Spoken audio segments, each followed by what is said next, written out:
come with that same energy that you had in January, like money doesn't grow on trees. Oh my gosh, I'm crumbling already at the thought of doing it. The worst that can happen is they will say no. Have a bit more control over the things that I am consuming.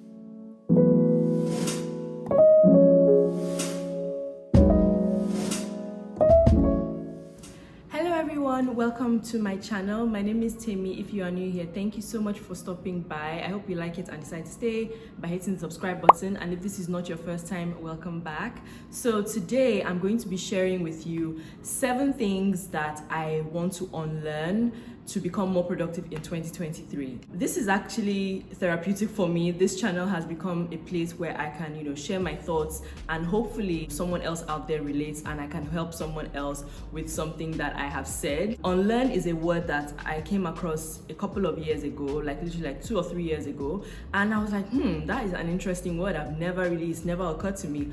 But we always talk about learning things. We need to learn this new thing. We need to go to school. We need to do this. We need to, improve ourselves in such ways. But then there are things that actually we need to unlearn. We talk about changing habits and things like that. It's kind of the same thing, but there are things that intrinsically within us that we have learned over the years from, being born where we are, belonging to a certain family, just being influenced by society in general, or growing up having a certain mindset about certain things. We are unconsciously doing things that are not serving us or are not correct. So I'm going to go through 7 things that I personally need to unlearn, and I hope that you can go through this exercise and think about the things that you need to unlearn as well. So the first thing I'm going to be talking about, because today is the 31st of January, I think it is fitting for me to start with this one. The New Year magic can be transferred. So we tend to put a lot of pressure on January 1st. It's the new year. I need to make resolutions. I need to make a vision board. I need to make my plans. I need to set goals for the year. What am I going to achieve? And then you find that by February, you're burning out. You're still, you're still in it. And then by March, April, everything is gone. You're not even thinking about it, and then forget about July, August, September. Everything is just out the window, which is why resolutions at this point people think are pointless. But I feel like all the pressure that we put on January, we need to spread it out throughout the year. Have 12 new years. It sounds ridiculous, but have 12 new months. I believe in happy new months. Some people have started saying, oh, happy new month, happy new month. At first I thought it was a bit ridiculous, are we going to do this every month? But yes, I think it's so important to refresh, and instead of having that New Year magic be only at the beginning of the year, spread it out. At the beginning of February, come with that same energy that you had in January, okay, yeah, what are we going to do? What are the goals I set in January? How am I doing? What do I need to add? What do I need to take out? What's going on? And then be positive, because I feel like positivity has been reserved for January, and it doesn't need to be that way. Let's spread it out so that by the time we get to September, we still have the energy and the enthusiasm and the positivity to be productive and to make our dreams come true. The second thing I need to unlearn is that things are hard. I tend to, look at a project and I am intimidated because I feel like the project is too big, it's too hard, and I'm crumbling already at the thought of doing it. I haven't even started doing it, but I'm like, I need to do this. Oh my gosh. I can't handle it, and then I retreat, I procrastinate, I end up not doing it.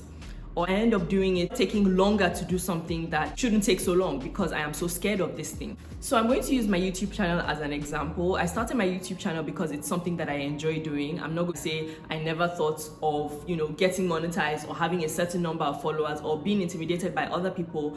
Never happened to me. Of course it did. There were times when I'm like, how am I going to get to 1,000 subscribers? Talk less of, getting to 10,000 and 500,000. It just seems so big and so hard to do. How am I going to be consistent? How am I going to put out 2-3 videos a week and produce quality? And everything was just overwhelming. But breaking things down into parts and making a plan makes things seem a lot smaller, a lot less difficult. So simplifying things and breaking them into steps. So for example, I need to become a huge YouTuber.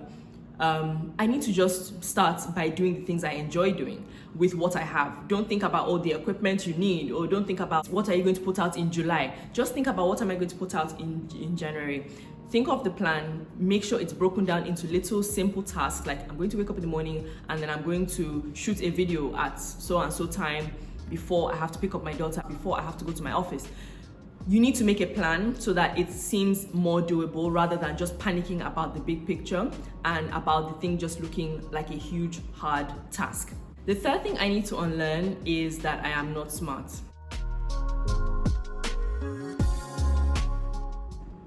Crazy to say, but I grew up, being last in class and being made to feel, especially being in school in Nigeria, you are made to feel less than if you do not, pass in school. Somewhere at the back of my mind, I grew up thinking, I'm not too smart. I underestimate myself in things that I'm doing. I always feel like I'm not knowledgeable enough. Well, maybe I'm not. So in the things that I'm not knowledgeable enough on, I need to learn that I can learn these things. I'm not good enough to run this business because I am not as smart as the next person. I am not as good as the next person. I don't have all the answers. I need to stop that. That needs to stop right away. And speaking of, comparison, that brings me up to my fourth point. I need to learn to stop comparing myself to other people. No two people are the same, and it's actually ridiculous. Comparison is normal, but I'm choosing every day to focus on my own path. Everyone's path is different. Everyone's story is different. So why should their success look the same as mine? So I'm going to focus on that and try not to think about what other people are doing, because that's just a distraction, and it's a ridiculous distraction because everybody is different. Everybody's path is different. It doesn't look the same for everyone. Also need to stop comparing my methods to other people's methods. For example, when I'm running my business, I'm thinking, I don't know how to run a business. I have thought that several times because I feel like as a business owner, as a CEO, there is a certain way that people who run businesses are supposed to do things. So instead of trying to figure out the big systems and the big ways that, huge companies are running their businesses, don't get me wrong, there are ways to do things, and there's nothing wrong with educating yourself and trying to figure out how to do things the proper way. But I feel like when you're running your own business, you need to do things your own way. Number 5 is having a lack mindset.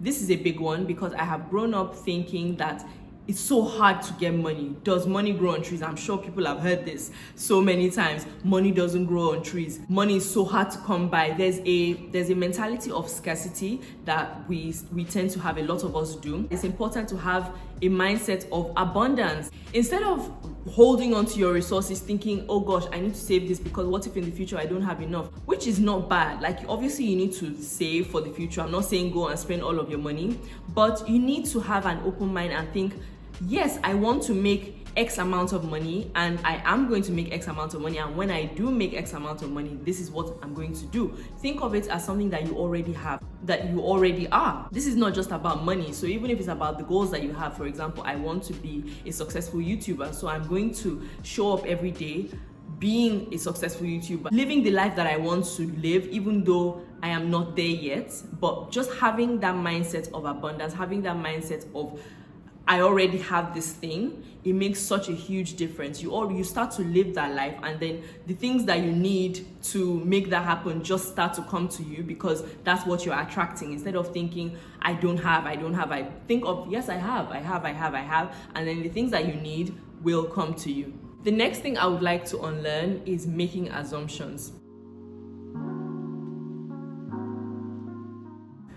I have stopped myself so many times from asking people for things, from doing things, because I'm assuming the results. I'm assuming the worst. I'm assuming that they would say no. For example, if I ask someone for something and they say no, I immediately start to think maybe I shouldn't have asked. I feel like I've burdened them with something so awkward. I'm assuming that they would say yes, but they would feel like they had to say yes because, I asked, but they didn't really want to do it. But that has held me back from getting help from a lot of people. Honestly, just ask, just do it. The worst that can happen is they will say no. If they say no, it doesn't even matter what they think. Just take it at face value. Whatever they said, that's what it is. And the last thing I must unlearn is how I entertain myself. So this has to do with TV and social media. By default, I come home, I have a bath, and I think to myself, I've had such a long day, I deserve to watch a few shows, and then I end up sitting in front of the TV for hours, even when I'm tired, I keep sitting there because I feel like I need to get in this amount of entertainment. And it's so wrong, because I am up till 1 watching a show because I feel like I'm an adult and I deserve to be up watching whatever I want, and then I miss out on sleep. I end up waking up the next day, I am exhausted, I'm not productive. It makes no sense. So at the beginning of this year, I decided to cut out TV. By TV, I mean Netflix. I don't really have a TV, because in the first place, I didn't even get a TV because I felt like it would be a distracting thing to own. So I just watched Netflix. So I'm limiting first of all, I've cut it out completely for now, but I'm not going to say I'm never going to watch TV again. That makes no sense. But I want to take time to observe my habits and figure out what is working, what I need, what I do not need, and cut out what's, just have a bit more control over the things that I am consuming. Social media as well, I've turned off the notifications on my Instagram. I don't want to be pinged every time somebody likes something. It's distracting, because by default, I already go straight to my Instagram whenever I pick up my phone. The last thing I need is for it to be as a notification saying, oh, hey, I'm here again. Oh, hey, I'm here again. So the point I'm trying to make is that you have control over everything. This applies to, TV and social media, and it just applies to everything in general. There are things that you need to unlearn. There are certainly things I need to unlearn. It all boils down to control and figuring out how to, be aware of the things that the habits that you're building, the way you are living, and find out the things that are serving you and things that are not, and have some sort of control over what is coming in and, what you're putting out. I really felt inspired to do this video because it's something that has been on my heart for a couple of weeks now, and I just felt like it might help someone. I really do hope it did. I'm not a motivational speaker. I have been listening to a lot of motivational podcasts and things like that, and I found them so helpful. I thought it would be nice to share the things that I would like to unlearn. I hope it's been helpful for someone out there. Thank you so much for watching all the way to the end. If you did find this helpful, don't forget to hit the like button, leave a comment if there's something you would like to unlearn, if it's something you can share. Please leave a comment below. Let me know how this video has been helpful to you. Don't forget to subscribe if you're not already subscribed. It really helped my channel, and I would really love to grow on this platform. Thank you so much for watching, and I'll see you on my next video. Bye.